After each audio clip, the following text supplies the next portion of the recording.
7, my family immigrates from Zimbabwe to Aotearoa. I pass through customs, but my culture is made to stay behind.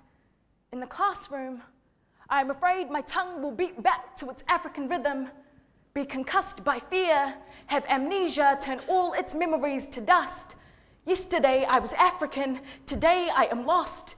Maybe I was blinded by the neon sign of opportunity, failed to read the fine print which read assimilate, or go back to where you came from. I have been led astray, like Eve to snake, like promises of wealth to the prodigal son. I am a child of the diaspora, a common thread amongst my people in the fabric of what displaces us from our homes.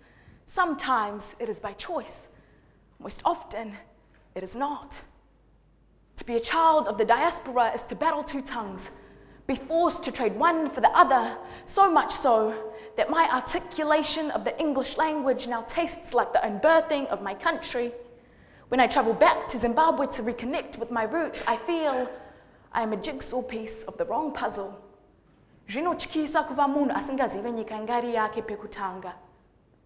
It's an emptying feeling to become foreign to a country that was yours to begin with. I am beginning to forget the taste of my own language, and home has become just a memory. So, home is a concept which feels somewhat elusive to me. While I'm a resident to Aotearoa, coming from an immigrant family, I'm in a position which pushes me outside of my social and cultural comfort zone. And so, like many immigrant families, my parents migrated in search of quality education and success for their children.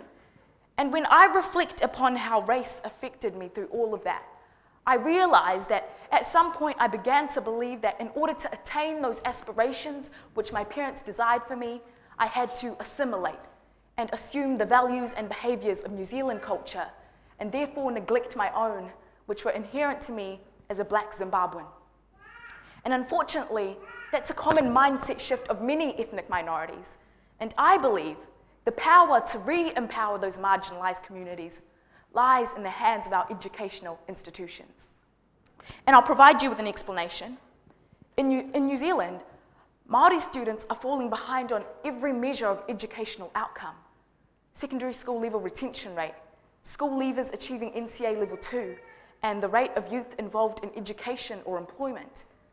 However, those students who are attending Māori immersive schools actually achieve higher on all fronts, NCA, university, and employment.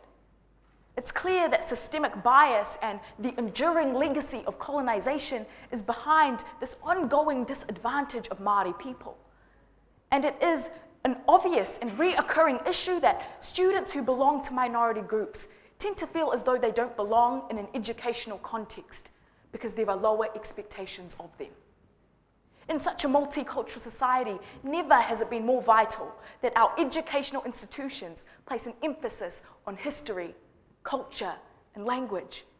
Because it is no secret that when a student feels as though they belong in an educational context, they perform better.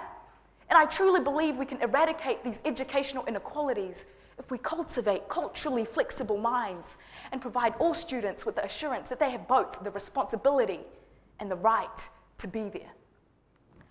A powerful novel titled Decolonizing the Mind speaks of the writer's time in colonial Kenya. It describes how, at the time, violence was a means of physical subjugation, while language was the means of spiritual subjugation. So what would happen is, if you were caught in the classroom speaking your native tongue instead of English, is you would either be physically tortured or you'd be publicly humiliated. And that was a really critical part of the suppression process, right? That the language of those being oppressed was dissociated from them.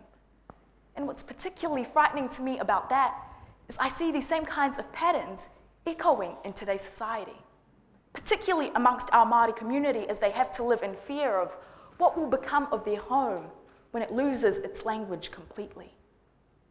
Poet Pages Matam describes language as being both a tool for communication and a vehicle for culture. And I find that to be such a beautiful description, because language is saturated with history, culture, and memories. Language and words are powerful tools that we can employ to share our different worldviews and perspectives as we come from different ethnicities. Because I believe unity is derived from a better understanding of one another as people, right? So the best way I know how to share the perspective of those I represent as a Black immigrant woman is through my writing. So I make poetry and I decide to send it to the man who sat behind me on the train last week, who had the audacity to touch my hair without asking. I didn't say anything, which is crazy because I almost always have something to say. But in that moment, like my split ends, my mouth was almost too dry to speak. Luckily, my hair speaks volumes. Tangled and twisted, there are stories in these curls, stories of a mother, father, stamped with a number, marked as objects, sold as property. Stories of my ancestors who were shackled in cages, displayed in zoos.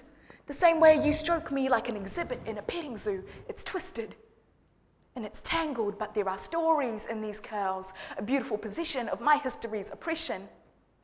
And you look at me like I am Medusa's child, cursed.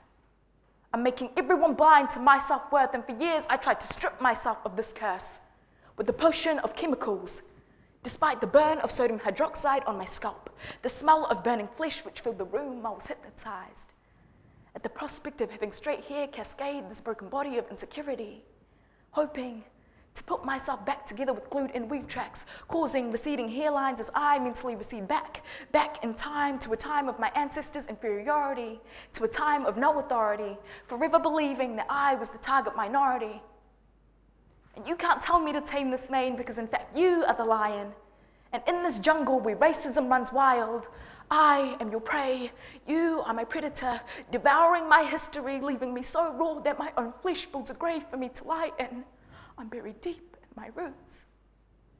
And I understand that I may be dead, but God, can you rehumanize the systematically dehumanized? So I wrote that poem about my experiences with possibly one of the worst forms of racism, internalized racism, which is a system within itself in which minority groups start behaving in ways which uphold whiteness and white supremacy and are unconsciously rewarded for it. And in the words of Dr. King, somebody told a lie one day. They made everything black, ugly, and devil. There are people who truly come to believe these systemic lies that by lightening your skin or constantly straightening your hair, you are drawing closer to success or the ideal standard of beauty. In a multicultural society, we need media sources which accurately portray our multicultural society, portraying people of color as the standard bearers of intelligence, success, beauty, and professionalism, along with their white counterparts. So, dear racism, I am choosing to rewrite the history you gave me because I know the future belongs to those who prepare for it. And you have been preparing me for centuries.